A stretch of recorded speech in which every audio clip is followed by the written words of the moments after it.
Hello guys, જય માતા, જય શ્રી કૃષ્ણ. કેમ છો બધા? મજામાં ને? આજે કહ્યું કે મજા છો ને? હું પણ મજામાં છું ને. આજના નવા વિડીયોમાં તમારું હાર્દિક સ્વાગત છે. અને જો અત્યારે અડદની દાળ બાફા અહીંયા મૂકી દીધી છે. અડદની દાળ બાફા મૂકી દીધી અને દિયાને પણ મૂકી દીધું આંગણવાડીએ. ને થોડું ઘણું કામ હતું એ પતાવી દીધું છે. અને પછી એમ લાગ્યું કે હાલ હવે આજ બ્લોગ બનાવી લઉં.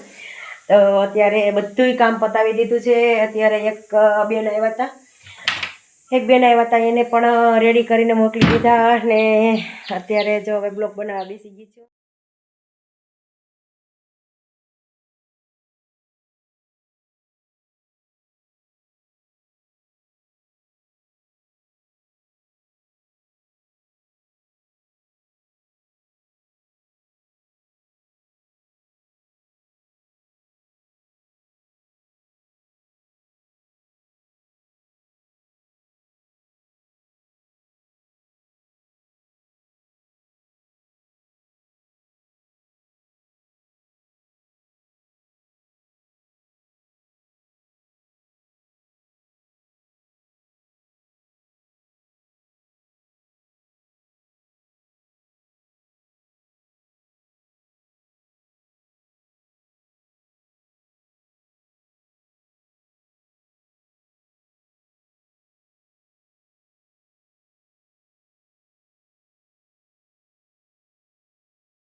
છે ને અમારે અહીંયા કોઈ નથી રહેતું.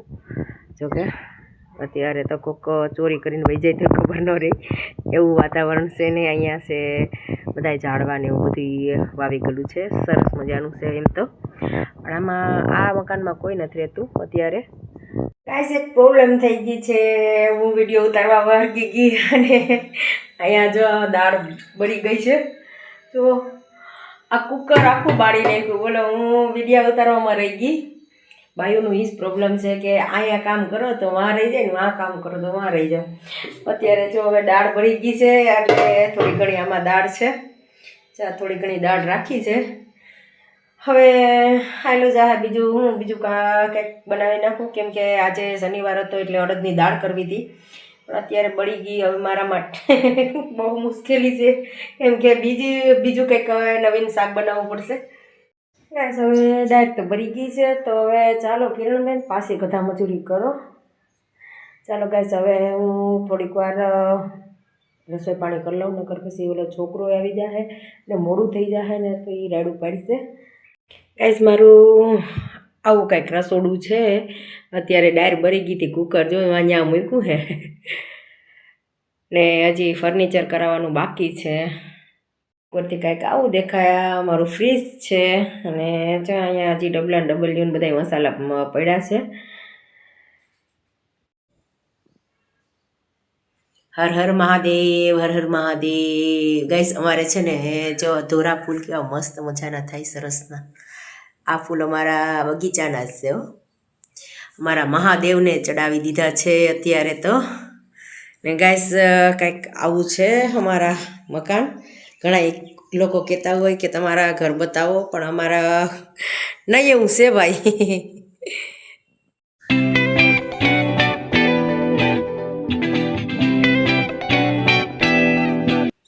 ને ગાઈસ આ અમારું પાર્લર તો તમે બધા લોકોએ જોયું જ છે, કેમ કે આખો વિડીયો આપણે ઉતારીને મૂક્યો તો. આ છે અમારું પાર્લર. જેને પણ કોઈને અમારા પાર્લરમાં મુલાકાત લેવી હોય તો ચોક્કસથી આવી જાજો.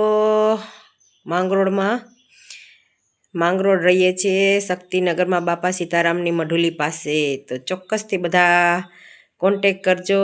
જેને પણ આપણી પાર્લરમાં આવવું હોય, અને થોડી ઘણી કટલેરી પણ આપણે રાખી ગયેલ છે. જો બધું વસ્તુ છે તો ચોક્કસથી ને આપણી આવજો પાર્લરે. જય શ્રી રામ, જય શ્રી રામ, જય શ્રી રામ. અહીંયા અમારા શ્રી રામ ભગવાનનો ફોટો છે. અહીંયા કોઈક બેન છે, એ કોણ છે? આ બધા દુલ્હન સેટુ પણ છે. આપણે દુલ્હન સેટુ પણ છે. તો કોઈને પણ આપણા પાર્લરે આવવું હોય તો ચોક્કસથી આવી શકો. તો જો સુજલ પણ આવી ગયો છે. 10માની પરીક્ષા ચાલુ છે એટલે 10 વાગે આવી જાય. અત્યારે જો એ આવી ગયો છે ને અત્યારે મારે તો હજી બધી રસોઈ બનાવવાની બાકી છે. અત્યારે છે લસણ ખાંડી લઉં હવે. ગાઈસ તો હવે તો મને તો લાગી છે ભૂખ, એટલે આપણે સવારમાં નાસ્તો વહેલો કર્યો હતો, કેમ કે બહાર છોકરીઓ આવવાની હતી એટલે તૈયાર થવા. તો આપણે હવે ટમેટા સુધારી લીધા અને એવા મસાલો નાખીને મસ્ત મજાના કરી લીધા. ચાલો, જેને પણ ટમેટા સુધારી ગયેલ કેને ભાવે મને કોમેન્ટ કરજો. ચાલો હવે જેને ખાવા હોય મસ્ત મજાના. ગાઈસ કેને ભાવે ટમેટા સુધારી ગયેલ ને એમાં પાછું મસાલો નાખીને હોય તો કેવી મજા આવી જાય. કોમેન્ટ ચોક્કસથી કરજો કોને કોને ભાવે. ગાઈસ જો તો હવે રોટલી પણ કરતી જાઓ અને ટમેટા પણ ખાતી જાઓ. અહીં આપણે દાળ ચડે છે, રોટલી આડી હવે થઈ જાય પછી અમારા સુજલભાઈ બેસી જાય જમવા. ચાલો, જેને કોઈને જમવું હોય એ આવી જાઓ. બપોરનું ટાણું થઈ ગયું. ચાલો ગાઈસ, બધા લોકો જમવા. જો બપોરા હવે તૈયાર થઈ ગયા છે અને બપોરા કરવા બેઠા છે. જો મારી દિયાબેન ને બધા લોકો બેસી ગયા છે. તો ચાલો બધા લોકો બપોરા કરવા. બસ તો સાંજ પડી ગઈ છે અને અત્યારે બધા લોકો સૂઈ ગયા છે. વાગી ગયા છે 2:30 થઈ ગયા છે અને મારે હવે વિડીયો એડિટિંગ કરવો છે. તો ચાલો હવે આ વિડીયો આપણે અહીંયા જ પૂરો કરીએ છીએ. જો આ મારો બ્લોગ ગમે તો લાઈક, કોમેન્ટ, શેર કરજો અને સબસ્ક્રાઈબ કરવાનું ભૂલતા નહીં. મળીએ નવા બ્લોગમાં. ત્યાં લગન બાય બાય.